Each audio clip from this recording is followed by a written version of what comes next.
आज बनवूयात मुलांच्या डब्यासाठी इनो सोडा न वापरता एकदम छान अशी रेसिपी. त्यासाठी आपण या ठिकाणी 1 वाटी मूग आणि अर्धी वाटी तांदूळ रात्रभर पाण्यात भिजत ठेवले होते. त्यानंतर सकाळी यातलं पाणी निथळून घ्यायचं आणि त्यासोबत थोडीशी हिरवी मिरची, कोथिंबीर, अद्रक आणि मीठ आणि थोडंसं पाणी टाकून याला रवाळ असं वाटून घ्यायचं.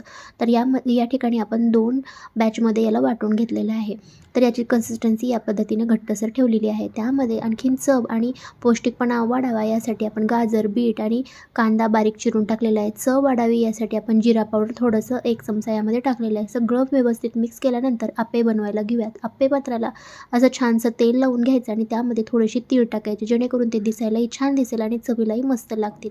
त्यानंतर झाकण ठेवून 2 मिनटं याला चांगलं वाफवून घ्यायचं आहे. दुसरी बाजू देखील याला पलटून घ्यायची आणि याला देखील 1-2 मिनटं छान शिजवून घ्यायचं. त्या ठिकाणी बघू शकता मस्त आपले लुसलुशीत इनो सोडा न टाकता आप्पे तयार आहेत. रेसिपी आवडली तर लाईक करा.